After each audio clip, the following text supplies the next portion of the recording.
बहुत स्वागत है आपका। मैं हूं आपके साथ नेहा दुबे। उत्तर प्रदेश में पेपर लीक को लेकर विवाद बढ़ता जा रहा है। लखनऊ और प्रयागराज में छात्र सड़कों पर उतरकर प्रदर्शन कर रहे हैं। यूपी पुलिस भर्ती में परीक्षा से पहले ही पेपर लीक हो गया। आरओ पेपर लीक मामले को लेकर भी छात्रों में गुस्सा है। इस बीच कांग्रेस महासचिव प्रियंका गांधी वाड्रा ने यूपी में पेपर लीक की सीबीआई जांच की मांग की है। उन्होंने कहा है कि दोषियों को सख्त सजा मिलनी चाहिए, उनके खिलाफ कार्रवाई होनी चाहिए। प्रियंका गांधी ने सोशल मीडिया एक्स पर लिखा है कि कांग्रेस ने यूपी में भर्ती विधान पेश किया था, जिसमें पेपर लीक और भर्तियों में भ्रष्टाचार रोकने के प्रावधान रखे गए थे।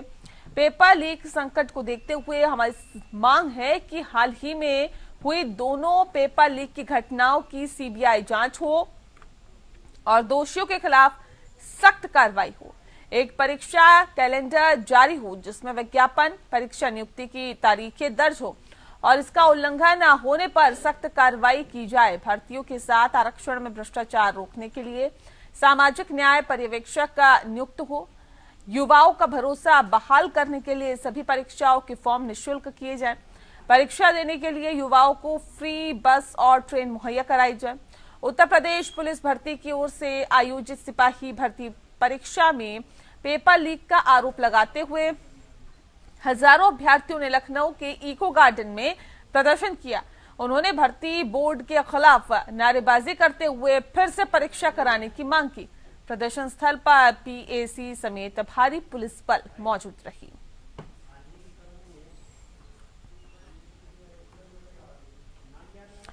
तो बता दें आपको कि जिस तरह से पेपर लीक का मामला सामने आया, उसके बाद से घमासान रुकने का नाम नहीं ले रहा। यूपी पेपर लीक पर लगातार घमासान हो रहा है और अब इस जंग में प्रियंका गांधी का बयान भी सामने आया। इस जंग में प्रियंका गांधी भी कूद गई हैं और उनका साफ तौर पे कहना है कि सीबीआई जांच इस पूरे मामले पर होनी चाहिए। सभी परीक्षाओं के फॉर्म मुफ्त होने चाहिए।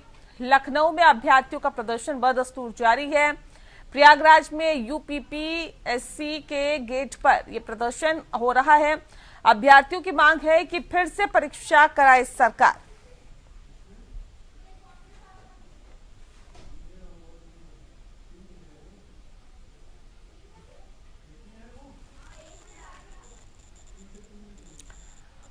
तो बड़ी खबर इस वक्त की हम आपको दिखा रहे हैं और ये बड़ी और अहम खबर इसलिए भी है क्योंकि आम जनता के साथ सीधी जुड़ी हुई क्या और प्रियंका गांधी ने तमाम जो सवाल हैं वो खड़े किए हैं और मौजूदा सरकार पर भी सवाल उठाए हैं।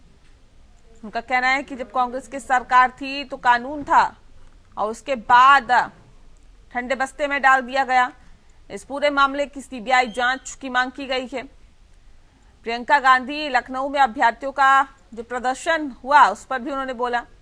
साथ ही साथ बता दें आपको कि उनका कहना है कि सीबीआई जांच इस पूरे मामले पे होनी जरूरी है। उत्तर प्रदेश में पेपर लीक का जो विवाद है वो बढ़ता ही जा रहा है। लखनऊ और प्रयागराज में छात्र सड़कों पर उतरकर प्रदर्शन करने को मजबूर हो रही हैं। यूपी पुलिस भर्ती में परीक्षा से पहले ही पेपर लीक हो गया। आरओ पेपर लीक मामले को लेकर भी छात्रों में गुस्सा है। इस बीच कांग्रेस महासचिव प्रियंका गांधी ने यूपी पेपर लीक की सीबीआई जांच की मांग की है। उन्होंने कहा कि दोषियों को सजा मिलनी चाहिए, उनके खिलाफ कार्रवाई होनी चाहिए।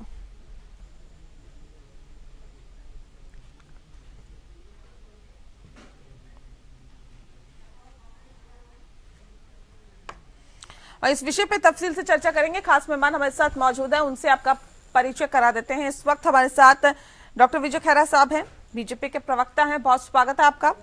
रोहन सिंह जो हमारे साथ जुड़ गए हैं, कांग्रेस के प्रवक्ता हैं, आपका बहुत स्वागत है। और आजम खान जो हमारे साथ जुड़ गए हैं, समाजवादी पार्टी के प्रवक्ता हैं, आपका भी बहुत स्वागत है। आजम खान जी, क्या वजह इसके पीछे समझते हैं? सवाल इस बात को लेकर जो हालात और जो स्थितियां हैं लखनऊ प्रयागराज में, उत्तर प्रदेश में जगह जगह प्रदर्शन हो रहा है। सीबीआई जांच की भी अब तो मांग की जा रही है आप लोगों की तरफ से, कांग्रेस पार्टी की तरफ से। क्या वजह समझते हैं कि पेपर लीक के मामले जो है थमने का नाम नहीं ले रहे?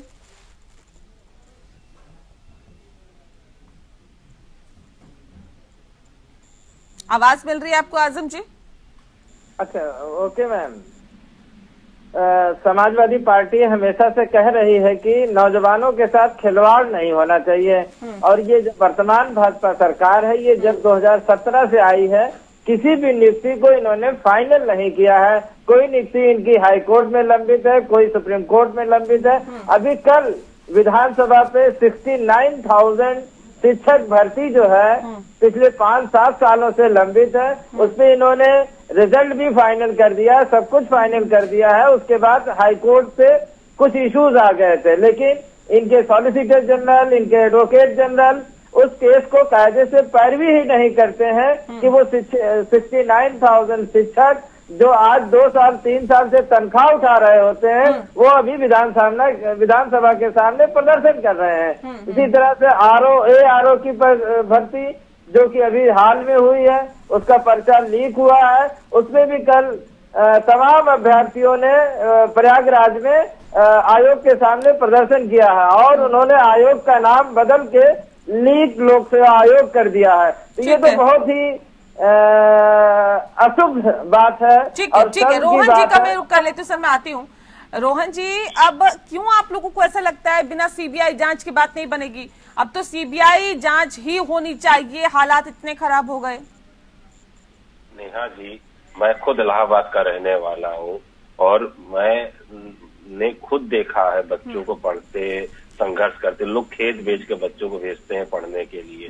10 साल गुजर गए, संवेदनशीलता का मामला है, लड़के ओवर एज हो गए, उनके बारे में कोई सोच रहा है? उनके बारे में कोई चर्चा नहीं, कोई विमर्श नहीं। पेपर लीक होता, किन संघर्षों के साथ संघर्ष करके गुजरता है, वो जाता है सेंटर तक और जाता है, उसका पेपर आउट हो रहा है, मनोबल डाउन हो रहा है। एक पूरी पीढ़ी बेरोजगार हो जा रही है। हाँ। उनकी जिम्मेदारियां जो नहीं होंगी, अगर वो नौकरी पाते और जिम्मेदारी निर्वहन करते हैं, वो सारी जिम्मेदारियां अभी तक पेंडिंग पड़ी हुई है। उनके बारे में जब जिस दिन लोग बात करने लगेंगे, चर्चा करने लगेंगे, तब ये लड़ाई माने लगती है। रही बात ये बच्चों के इकट्ठा होने की, ये जो नौजवान युवा पीढ़ी है वो जहाँ चाहेगी, जिस तरह से चाहेगी लड़ेगी, अपना हक ले लेगी। जिस तरफ जवानी चलती है उस तरफ जमाना चलता है। आपको क्यों ऐसा लगता है कि अब तो सीबीआई जांच से नीचे नहीं होना चाहिए? अगर जांच हो तो फिर सीबीआई की ही जांच हो। सीबीआई को लेकर पूरे देश में लोगों के बीच में भरोसे की चीज है कि पॉलिटिकल मामलों को छोड़ दिया जाए तो गैर पॉलिटिकल मामलों में सीबीआई की जो जांच होती है उसको बड़ा विश्वास से देखा जाता है।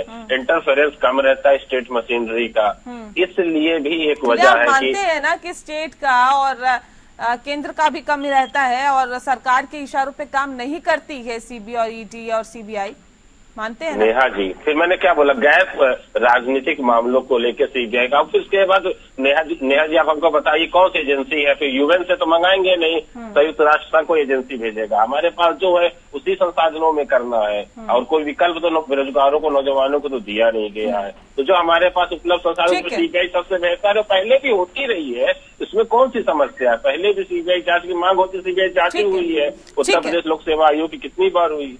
ठीक है, खैरा साहब आपका रुख कर लेती हूँ। सर आज ये क्या नौबत आ गई, क्या हालात हो रहे हैं सर प्रयागराज से लेकर पूरे उत्तर प्रदेश में, लखनऊ में, अलग अलग जगहों पर सर ये प्रदर्शन हो रहा है, अभ्यर्थियों को सड़कों पर उतरना पड़ रहा है और ये कहना पड़ रहा है कि ये तो हमारे साथ गलत हुआ, हम तो अपने आप को ठगा सा महसूस कर रहे हैं, इतने वक्त से पढ़ाई कर रहे हैं, इतने वक्त से तैयारी कर रहे हैं और अब जब पेपर का वक्त आया तो पता चला कि ये पेपर लीक हो गया पहले से। ये तो नहीं लगता अभ्यर्थियों के साथ सरासर अन्याय हो रहा है? देखिए, अभी उप मुख्यमंत्री जी ने इसका जवाब दिया है, मौर्य जी ने, और उन्होंने कहा है कि उनकी सूचना के हिसाब से कोई पेपर लीक नहीं हुआ, पहली बात। इसके बावजूद भी हाई लेवल इंक्वायरी उसमें बिठा दी गई है। इसके बावजूद भी सारे विद्यार्थियों के या किसी नेता के पास कभी कोई आरोप सबूत कुछ भी है तो लाके उसको दे दे और इंक्वायरी भी आज ही कंप्लीट भी हो जाएगी, उसकी पहली स्टेज तुरंत अगर कुछ भी निकला। पहली बात तो ये हो गई। दूसरी बात, अभी ये कह रहे सीबीआई की इंक्वायरी करा दीजिएगा। अब सीबीआई की इंक्वायरी कभी आप कहते हो तो सरकारी तोता है, कभी आप कहेंगे वो सरकारी के इशारों पर करती काम ईडी सीबीआई, फिर आप सीबीआई की नहीं मांगते हैं। जब आप सीबीआई पे नहीं मानते हैं तो क्या दिक्कत है? फिर ये जो हाई लेवल इंक्वायरी हो रही है इसको होने दीजिए ना। फिर अगर आपको कुछ लगता है या कुछ मिलता है तो आप तब इस विषय को उठाना। पीछे भी इसके बड़े बुरे अनुभव हैं पिछली बार इसी तरह सारे के सारे नेता सब इकट्ठे हो गए थे। पिछली बार जो किसानों का आंदोलन हुआ था और उसमें लाल किले पर खालिस्तान के झंडे लगाने वाले, मतलब आप ये कह रहे हैं कि देखिए कोई पेपर लीक हुआ ही नहीं? हाँ, अभी भाई जो सूचना है सरकार के पास वो यही है, क्योंकि हम तो वहाँ है नहीं, लेकिन जो उप मुख्यमंत्री जी ने तो इंक्वायरी किस चीज की बिठाई है? आपकी सरकार ने मुकदमा दर्ज किया है, मैं मुकदमा की कॉपी आपको शेयर कर सकता हूँ भैया। उसमें धाराएं भी अंकित है और सारी चीजें पूरा सिलसिलेवार कौन कौन सी प्लस संख्या मैच करी है, वो जो सॉल्वर मिला था उसके साथ में जो मोबाइल व्हाट्सएप बरामद हुआ है, सारी चीजें आप सिलसिलेवार आपकी जांच एजेंसियों ने उसको डाला है, एसटीएफ ने मुकदमा दर्ज कराया। कैसे एक सेकंड खैरा साहब, क्या नहीं एक बार दोबारा से बताइए क्या वजह है? फिर आप लोगों ने इंक्वायरी किस चीज की बिठाई? जब आप कह रहे पेपर ही लीक नहीं हुआ तो फिर किस चीज की जांच? मैं कह रहा हूँ योगी सरकार में इतनी साफ गोई है कि अगर एक पूर्व मुख्यमंत्री इस बात के लिए प्रश्न उठा रहा है, शिवपाल जी वरिष्ठ नेता है सपा के, वो उठा रहे हैं सवाल, तो ठीक है, इसमें क्या इंक्वायरी हो जाने दीजिए, नहीं तो सारी जिंदगी रोएंगे इंक्वायरी दबा दी, इंक्वायरी नहीं कराई, मैंने ये किया, मैंने वो किया। अगर कोई क्राइम हुआ तो सामने आना चाहिए, उसमें क्या बात? जागरण ने ये छापा है, मतलब जो कि इन्हीं का पेपर माना जाता है, ये दैनिक जागरण ने छापा है कि इंस्पेक्टर सुनियोजित तरीके से पुलिस भर्ती पेपर लीक हुआ और लखनऊ की बात है, तभी तो पुलिस की जरूरत है पूरे विश्व में। अमन कुमार नाम का अमन कुमार नाम से तो कंट्रोल करना ठीक है खैरा साहब, ऐतिहासिक है विश्व में। नहीं, जांच का विषय विपक्ष के वजह से अगर आप जांच करवा रहे हैं तो विपक्ष तो बहुत सारी चीजें कहता है, सारी मान लेते हैं क्या?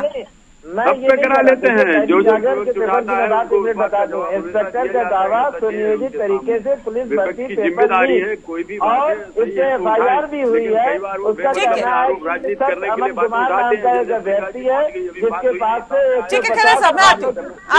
150 सवालों की पर्ची मिली है और वो पर्ची पेपर से मिलान करने पे सही पाई जाती है और ये एफआईआर दर्ज हुई। आज का दैनिक जागरण 24 का दैनिक जागरण है ये, और जो कि इन्हीं का पेपर माना जाता। और अभी भर्ती बोर्ड ने भी जो रिलीज जारी करी है उसमें उनका कहना है कि 1500 आवेदन प्रूफ के साथ अभ्यर्थियों ने भेजे हैं कि पेपर लीक हुआ है। 1500 इन्होंने कल ईमेल मांगे थे बच्चों से, सरकार ने भर्ती बोर्ड ने ईमेल बच्चों से मांगा था कि आप बताइए भर्ती प्रूफ दीजिए, तो 1500 ईमेल इनके पास आई है कि पर्चा लीक हुआ है। उसके बावजूद ये कहते हैं कि लीक नहीं हुआ और 50 लाख अभ्यर्थी हैं। 50 लाख अभ्यर्थी की बात आप समझती है कि कितनी बड़ी संख्या उत्तर प्रदेश की है। देखिए तो सिरे से नकार रहे रोहन जी, ये तो सिरे से नकार रहे हैं। एफआईआर दर्ज हो गई हो, भले ही तमाम चीजें हो गई हो, लेकिन ये तो कह रहे हैं कि नहीं ऐसा तो कुछ हुआ ही नहीं है। नेहा जी, विजय भैया की गलती नहीं हो तो तुमको जानकारी ना रही हो। बात ये है ना कि यूपीएसटीएफ ने मुकदमा दर्ज किया, साफ साफ उसमें 3 पन्ने के एफआईआर है, उसमें सिलसिलेवार लिखा हुआ, IMI नंबर तक एफआईआर में लिखा हुआ है, जो मोबाइल बरामद हुए हैं वो जिसमें व्हाट्सएप में पेपर बरामद हुआ है, पूरा डिटेल्ड है। और बिल्कुल मेरे सपा के साथी ने जिस तरह से कहा बिल्कुल सच बात है, सरकार ने ईमेल जारी किया, उसमें 1500 ज्यादा लोगों ने 1500 से ज्यादा 7-6 लोगों ने शेयर किए हैं। पेपर तो आउट ही है, ये इसमें तो कोई शक ही नहीं है। सरकार की एजेंसियां मान रही है, सरकार भी मान रही है। अब रही बात ये कि वो लड़की, एक चीज बच्चों के मन में सवाल आ गया है कि ये सरकार पेपर आउट करा कर या मतलब ऐसा तरीके से मतलब पेपर को करा रही है जैसे पेपर आउट हो रहा है, जैसे भर्तियां कंप्लीट नहीं हो रही है, क्योंकि नौकरियां देनी नहीं चाहती ये सरकार। तो ये सबसे बड़ा मतलब मंशा गलत है। आप कह रहे सरकार, मौजूदा सरकार की मंशा गलत है, नियत खराब है, ये नौकरियां नहीं देना सरकार की। सुनिए नेहा जी मुझे 30 सेकंड और दीजिएगा। ये सरकार भारतीय जनता पार्टी की, चाहे अटल जी की सरकार रही हो चाहे मोदी जी की सरकार हो, ये भाजपा सरकार का एक इकोनॉमिक पॉलिसी है। वो सरकारी नौकरियों का हतोत्साहित करती है, प्राइवेट सेक्टर को बढ़ाने की बात करती है। एनपीएस ओपीएस का जो मामला था अटल जी ने शुरू किया, नरेंद्र मोदी जी आए, उन्होंने 2 करोड़ के रोजगार का वादा करके आए और आकर बोले कि जो पकौड़ा छानना क्या रोजगार नहीं है। 4 साल के लिए आर्मी में पहले भर्तियां होती थी, आर्मी और रेलवे हमारे यहाँ सबसे बड़े रोजगार के जगह थी, एवेन्यूज थे, और रेलवे में सारा कॉन्ट्रैक्ट कर दिया, आर्मी में अग्निवीर कर दिया। ठीक है, ठीक। खैरा साहब देखिए, भले ही आप तमाम चीजों को सिरे से नकार रहे हो, लेकिन जो हालात और जो स्थितियां हैं वही बता रही है कि देखिए पेपर लीक किस तरह से हुआ, स्क्रीनशॉट कैसे मिले, कैसे ये पता चल गया कि देखिए पूरी तरह से पेपर लीक है। ARO पेपर लीक का मामले में आयोग ने कैंडिडेट से पेपर के स्क्रीनशॉट तक मांगे हैं। ईमेल आईडी जिस बात का जिक्र अभी कर रहे थे आजम जी और रोहन जी, वो भी जारी की गई। तो ऐसे में अब सवाल इस बात को लेकर है कि सिर्फ ये कह देने से कि देखिए ऐसा तो कुछ हुआ ही नहीं, अपनी जिम्मेदारियों से तिश्री करने की कोशिश कर रही है कि सरकार? हम जब कहेंगे कुछ हुआ है जब हमें कुछ मिल जाएगा। इंक्वायरी कराना या आरोप लगाना पर ये कह देना कि सब हो गया है, ये सब पुराना इतिहास इनका है। सारी जिंदगी जिन्होंने नकल करवाई है वो बोल रहे हैं, आश्चर्य की बात है। नहीं, ये चीजें निकल के सामने आई है, ये क्या बताती है कि बेकार ही आरोप लगा रहे हैं? जिनका रिकॉर्ड ये है, इंटर में BA में थ्रू आउट नकल, प्रिंसिपल कराते पकड़े गए, घरों पे कॉपियां पकड़ी गई। इनके जमाने का इतिहास क्या है वो तो आप जरा सुन लीजिएगा। एक छोड़ मिनट के दीजिए लिए सर, उनके ही नक्शे कदमों में चलेंगे क्या? फिर आप में और जैसे उनमें अंतर क्या रह गया? आप मैडम मेरे को 1 मिनट बोलने दीजिएगा please, I request you 1 minute please, only 1 minute जी। 1 मिनट लगातार बोलते रहते हैं ये लोग, मैं जवाब ही नहीं दे पाता 3 लोगों का। जवाब दीजिए, जवाब दीजिए। मैं ये कह रहा हूँ कि बेरोजगारी का सवाल नहीं, सवाल इस बात का जो उठा रहे हैं, क्या हुआ एकाएक अब के इंटरमीडिएट में और BA में पहले से अब लाखों स्टूडेंट कम हो गए, क्योंकि अब नकल नहीं है। पहले नकल थी तो लोग बैठते थे, इसलिए कितने कॉलेजेस में अब स्टूडेंट्स नहीं है। BA BEd में सारे खाली पड़े 80,000 सीटें। अभी इसी नकल जो बन रही उसका 3-4 साल बाद असर आया है ये। तो ये सारी नकल कर करके जो पूरी व्यवस्था इनने चौपट कर रखी थी पूरे उत्तर प्रदेश भर में, वो क्रिमिनल लोग जो जब भी एक्टिव थे, कितने पकड़े गए, कितने भीतर गए, और अभी भी पकड़े जा रहे हैं नकल कराने वाले। अब दूसरा धंधा देखने लगे, कभी पेपर लीक, कभी कुछ कभी कुछ। तो ये राजनीतिक स्टंट है या वाकई इसमें कुछ हुआ? नहीं सर, अब ये कह दीजिए कि ये भी सपा और कांग्रेस ने करवा दिया।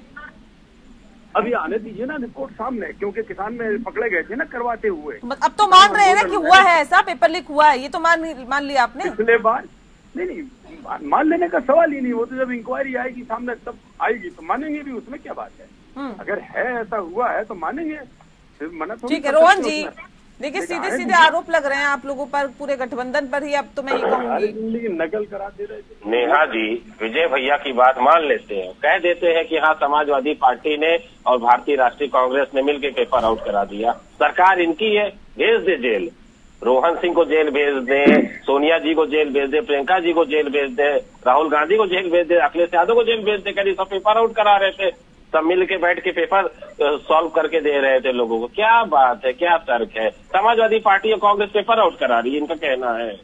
क्या बात है? अपनी क्षमताओं की, अपनी नाकाबिलियत के लिए, अपनी इनएफिशिएंसी के लिए आप विपक्षियों को जिम्मेदार ठहरा रहे। मोदी जी से प्रेरणा ले लिए क्या विजय भैया? मोदी जी से प्रेरणा ले लिए कि वो अपनी हर नाकामी के लिए, हर अपनी असफलता के लिए, जिस तरह से जवाहरलाल नेहरू जी को और इंदिरा जी को, राजीव गांधी जी को और पूर्व की कांग्रेस सरकारों को दोषी ठहराते हैं, उसी तरह से अब पेपर आउट के लिए आप लोग कांग्रेस और सपा को और इंडिया गठबंधन को दोषी ठहरा रहे हैं। आजम जी देखिए, आप लोगों को भी सीधे सीधे आरोप लग रहा है कि जब आपकी सरकार थी तो आप लोग तो चीटिंग कराया करते थे। कल तक इनके लिए आपराधिक, आप लोगों में तो कोई बड़ी बात ही नहीं थी। मैडम नेहा जी, विपक्ष को कब तक दोष देंगे? 10 साल से इनकी केंद्र में सरकार है और 7 साल से राज्य में सरकार है। अगर ये चीजें सुधार नहीं पा रहे हैं तो किस बात का डंका बजा रहे हैं कि सब कुछ बल्ले बल्ले है? तो इनका कर क्या रहे हैं ये? इनका कानून न कानून व्यवस्था सही है, न बच्चों के साथ, नौजवानों के साथ न्याय हो पा रहा है, न किसानों के साथ न्याय नहीं हो पा रहा है। किसान भी सड़क पर संघर्ष कर रहा है, उसको क्या कहेंगे? विपक्ष संघर्ष करा रही है। सब लोग विपक्ष के अगर इतने ही वफादार होते तो हम लोग विपक्ष में क्यों बैठे होते? हम लोग आज सत्ता पक्ष में बैठे होते।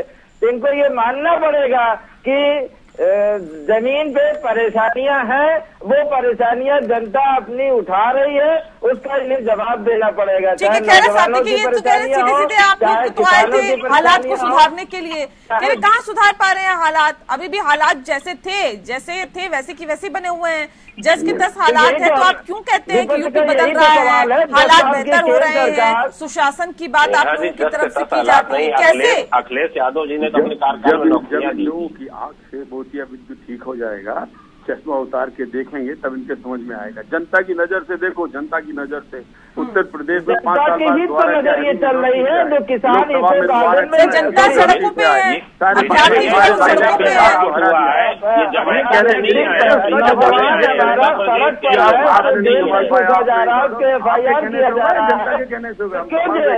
सड़क पर है? क्या विपक्ष के बहकावे से सड़क पर है? ऐसा तो नहीं है ना, किसान विपक्ष के बहकावे से सड़क पे है। मैं आजमगढ़ के नजर से हम लोग देखने की कोशिश कर रहे हैं और जनता ही 2024 में आप लोगों को जवाब देगी।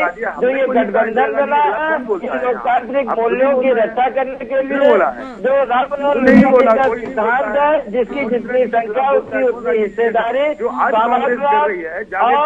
नौजवान, किसान, दलित, अल्पसंख्यक सबकी रक्षा करने के लिए ये गठबंधन बना हुआ है। और 2024 में ये गठबंधन अपना भाजपा को रोक दे। चाहे कुछ भी हो, देखिए ये कह के अपनी जिम्मेदारियों से इतनी शुरू नहीं की जा सकती कि उनकी सरकार में भी तो ऐसा होता था।